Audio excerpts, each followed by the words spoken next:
বৰ্তমানেও বন্ধ কৰিব পৰা নাই ONGC-য়ে নাজিৰাৰ গেলেকীত নিৰ্গমন হোৱা গেছ আৰু 3 জুলাইৰ পৰা নিৰ্গমন হৈ আছে গেছ। ONGC-য়ে ইয়াত ব্যৱস্থা গ্ৰহণ কৰিছে, ইটোৰ পিছত সিটো ব্যৱস্থা গ্ৰহণ কৰিছে, কিন্তু যেন প্ৰতিটো ক্ষেত্ৰতে বিফল বুলি ক'ব লাগিব ONGC। আৰু মই বৰ্তমান নাজিৰাৰ গেলেকীত মই বৰ্তমান উপস্থিত আছোঁ। কি ক'ব, যিহেতু আপোনালোকৰ ইয়াত বিগত 3 জুলাইৰ পৰা ইয়াত যিটো গেছ নিৰ্গমন হৈ আছে, ONGC এই ক্ষেত্ৰত বিফল হৈছে বুলি ক'ব লাগিব, কি ক'ব? হয়, তেওঁলোকে বিফল হৈছে। বিফল হোৱাৰ পিছত এতিয়া যিসকল বিষয়া ইয়াৰ লোকেল আপোনাৰ জিজে ষ্ট'ৰ বা কিবা কিবি আহিছিলে, নাজিৰাৰ পৰা আহিছিলে, তেওঁলোক এতিয়া অহাও বন্ধ কৰি দিলে। এতিয়া আমি এটা খবৰ পাইছোঁ যে ইয়াতে গেছ ওলোৱা বন্ধ হ'ল বুলি তেওঁলোকে এটা প্ৰেছ ৰিলিজ কৰিছে বুলি, কণ্ট্ৰলত আহিলে বুলি কৈছে। কিন্তু এনেকুৱা ধৰণৰ গোকাত মিছা কথা কৈ তেওঁলোকে মানে এটা প্ৰেছ ৰিলিজ কৰাটো এইটো খুব ভুল কাম কৰিছে।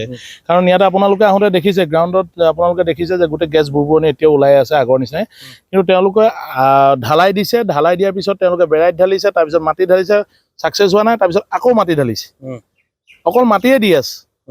আৰু ইয়াত এইখিনি ঢাকি দিয়াৰ লগে লগে এতিয়া ইয়াৰ পিছতে এতিয়া বিভিন্ন জেগাত আপোনালোকে দেখিছে স্কুলৰ ওচৰতো গেছ ওলাইছে, আৰু বিভিন্ন জেগাত আপোনাৰ গেছৰ নিৰ্গমন হৈ আছে।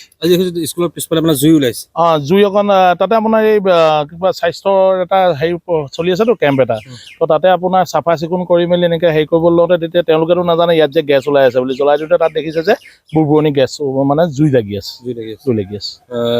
আচলতে ইয়াৰ ONGC গাফিলতি কিবা হেমাহি নি এইবিলাক? ONGC গাফিলতি হেমাহি মানে ইয়াত ভাল তেনেকুৱা এক্সপাৰ্টেই নাই। এইবিলাক জিঅ'লজিষ্টক আনি পিনে তেওঁলোকে দেখাব লাগে, এইবোৰ চব ভেকু ভাওনা কৰি আছে। অলৰেডি আছাম এছেটৰ যি অফিচ ইয়াৰ পৰা গুচি গ'ল বুলি তেওঁলোকে কৈছে বা গৈছে, এইটো সঁচা কথা।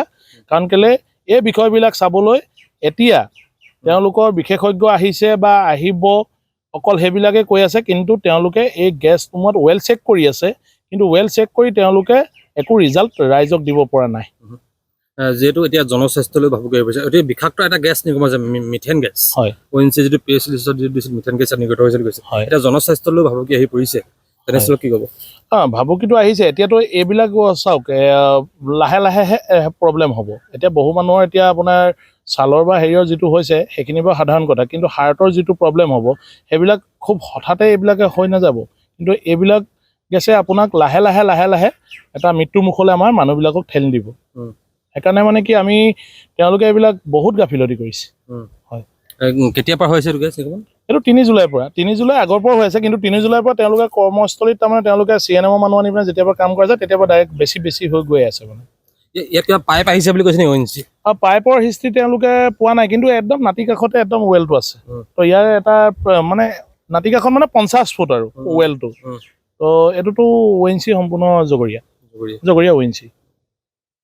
হয়, মোৰ সতীৰ্থ কেমেৰা পাৰ্চন দেখাব। আচলতে ONGC-য়ে কেৱল ইয়াত আচলতে যি গেছ নিৰ্গমন, সেই গেছ নিৰ্গমন বন্ধ কৰিবলৈ প্ৰথমে চিমেণ্টিঙৰ ব্যৱস্থা কৰিছে, তাৰ ওপৰত শিল দিছে, তাৰ ওপৰত মাটি দিছে, কিন্তু তাৰ পিছতো যেন ONGC বিফল বুলি ক'ব লাগিব। এইদৰে আচলতে বুৰবুৰণি এতিয়াও দেখিবলৈ পোৱা গৈছে, গেছ ইয়াৰ পৰা এতিয়াও আচলতে নিৰ্গমন হৈ আছে।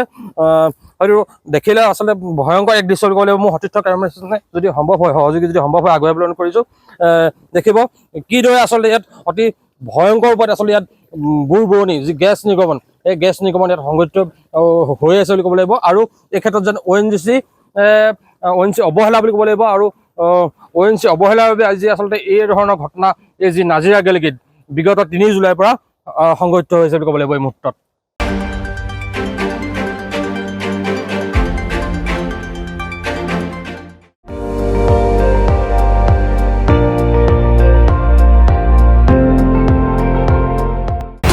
আপুনি চাই আছে ND24, সৰ্বশ্ৰেষ্ঠ নহয়, সৰ্বোত্তমৰ দৌৰ।